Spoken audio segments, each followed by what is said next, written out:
આપણે બનાવવાનું છે અરબીના પત્તા કહેવામાં આવે છે, એટલે કે પાતરા. એ અમારે ઘરના છે, એટલે ભાઈ અમારે છે ને એની તોડી લેવાના છે ને બનાવવાના છે. અને આની રેસીપી છે, આનું નામ છે પાતરા બનાવવાના. અને અરબીના પત્તા પણ કહેવામાં આવે છે. તો પહેલાં આને છે ને પાંદડાને કાપી નાખવાના.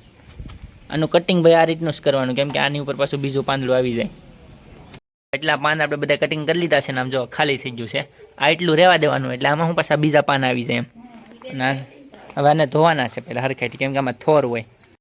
એનું પાન લેવાનું હોય અને એ પાનને આ બંને બાજુ ધોઈ નાખવાનું હોય હરખાઈથી, એટલે ઉપરનો બધો કચરો નીકળી જાય, ધૂળ બૂળ હોય કેદુની.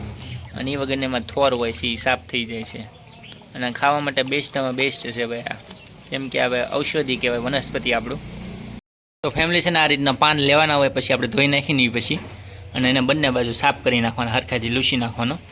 એમાં પાણી જરાય ના રહેવું જોઈએ એમ. આ રીતનું સાફ કરી નાખવાનું અને પછી ઓલી બાજુ મૂકી દેવાના પાછા. એ રીતને બધા એક પછી એક બધા પાન ધોઈ નાખવાના આપણે. અને એ વગરની આપણે કોથમરી અત્યારે મારા મમ્મી સુધારવા માંડ્યા છે, નાની નાની કટ કરવા માંડ્યા છે. અને એમાં આપણે નાખવાના આવશે આવડા મીઠો લીમડો અને લીંબુ પણ છે. અને એ વગરની અલગ વસ્તુ નાખવાની છે, પણ બ્લોગમાં એન્ડ સુધી બના રહેજો. સાફ થઈ જાય પછી ફેમિલી આ રીતનું છે ને આપણે કટિંગ કરવાનું હોય છે. આમાં જે રગુ હોય ને કાઢી નાખવાની આ હોય છે. પછી આ રીતના બધા એટલે બધા પાનને કરી નાખવાનું હોય છે. બધી બાજુ જે મોટી મોટી રગ દેખાતી ને આમ જો આ બાજુ પછી આ બાજુ સીધી હોય. તો ફેમિલી પછી આ રીતનો છે ને આપણે આ લેવો છે બેસનનો લોટ, એટલે એમ કે ચણાનો લોટ. પણ એને ગમે એવું પડી ગયું અથવા ઘરે હોય ને તો એને પછી પેલા સાળી લેવાનું આ રીતનું.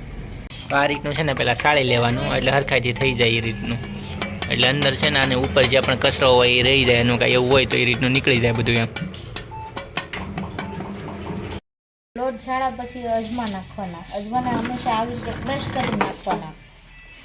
આપણે ગુજરાતીમાં બોલે તો ભાઈ સોલીને નાખવાના, એટલે ભૂકો થઈ જાય અંદર એમ. હવે હિંગ નાખે છે. આપણે હિંગ નાખી દીધી છે ભાઈ ઉપર. પછી 1 ચમચી હળદર. 1 ચમચી હળદર નાખવાનું. મીઠું સ્વાદ અનુસાર. મીઠું પછી સ્વાદ અનુસાર નાખવાનું.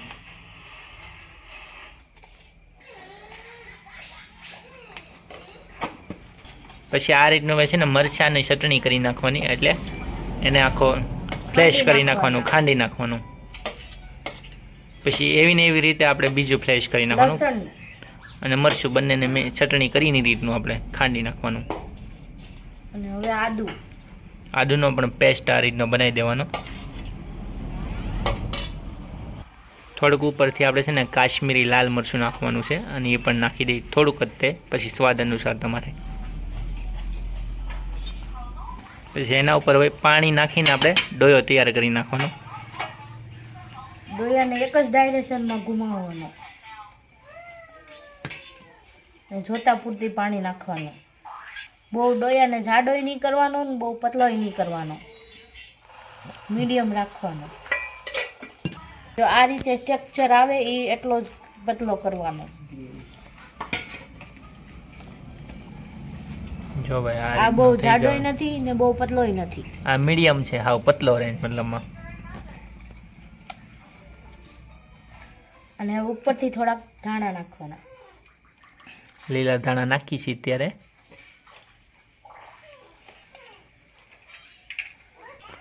બંને બરાબર મિક્સ કરી નાખવાનું, એટલે હરખો પેસ્ટ જેવું થઈ જાય બધું. પછી આ રીતનું છે ને ફેમિલી બધું થઈ જાય પછી આ રીતનું પાન મૂકવાનું હોય છે, જે આપણે પહેલાં કાપ્યું હતું. અને પાન ઉપર જો આ રીતનું લગાવવાનું હોય છે, હલ્દીનો જેમ લેપ લગાવી એમ લગાવી દેવાનો ભાઈ. હું કેવું ભાવના બેન તમારે? લેપ લગાડી દેવાનું, પછી એની માથે બીજું પાન મૂકવાનું. એની માથે ડબલ પાન મૂકવાના એમ.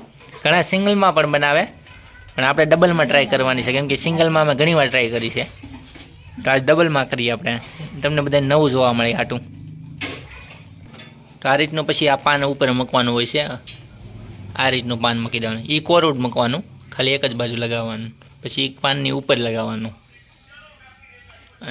અને એ રીતનું પણ આ એક વસ્તુ આપણે તૈયાર, એને ઢોકળિયું કહેવાય છે. એમાં પાણી નાખી દેવાનું અને એની ઉપર પછી આ જાળી એની ફિક્સ કરી દેવાની.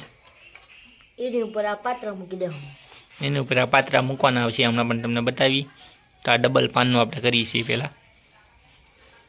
તો ફેમિલી આપણે એ રીતનું હજી એક પાન મૂક્યું છે, એટલે 3 પાન મૂકવાના છે. તમે જોવા આ નવીન લેવા છે. દર વખતે સિંગલનું હોય છે, પછી ડબલનું વિચાર્યું છે, અને હવે 3 પાનનું કર્યું છે. હવે ઉપર ચોથું પાન ન મૂકતા મમ્મી. આ રીતનો પેસ્ટ તૈયાર થઈ ગયો છે ને હવે આ રીતનું એનું ભૂંગળું વાળી દેવાનું. કઈ રીતનું ભૂંગળું વાળે જોવો તમે. થોડું થોડું ભૂંગળાની ઉપર આમ લગાવતું જવાનું એટલે ઠેઠ સુધી હું અંદર લાગી જાય ચણાનો લોટ બરોબર આમ.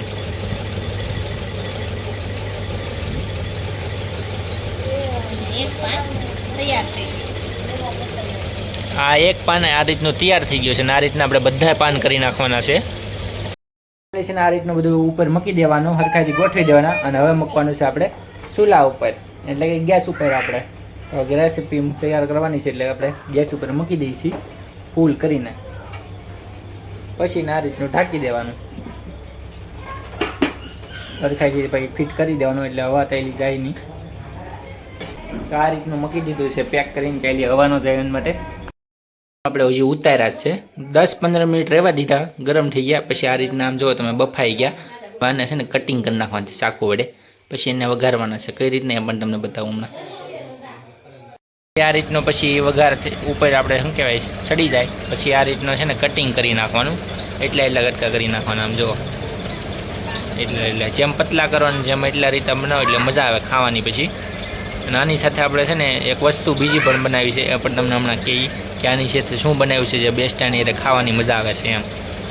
હવે છે ને આપણે પાછું ચૂલા ઉપર મૂકી દીધું છે કેમ કે હવે છે વઘારવાનું. તેની માટે પહેલાં તેલ નાખી દીધું છે આમાં. અને હવે હું નાખવાની એમાં જરૂર પડશે એ પણ હમણાં કહી દઈએ મારી મમ્મી. હું નાખવું પડે મમ્મી એમાં?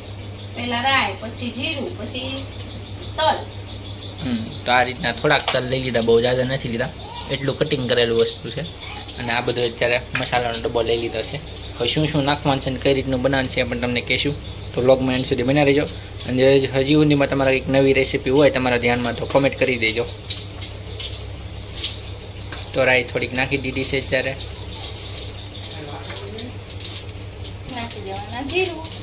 રાઈ થોડીક તતડી જાય રીતની, પછી નાખી દેવાનું જીરું, આખું જીરું. અને પછી જીરું નાખ્યા પછી આપણે નાખવાનું છે તલ.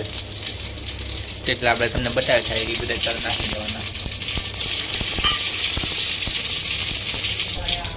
એની ઉપર નાખ્યું થોડુંક આપણે હિંગ. અને હવે આપણે ફાઇનલી નાખી દેવાનું છે આપણે પાતરા નાખી દીધા છે અત્યારમાં. અને એને થોડાક ચમચા વડે મિક્સ કરી નાખવાનો. આ રીતના ખાલી હલાવી નાખવાનું એટલે હું મિક્સ બધું થઈ જાય જે વઘાર પણ હોય છે.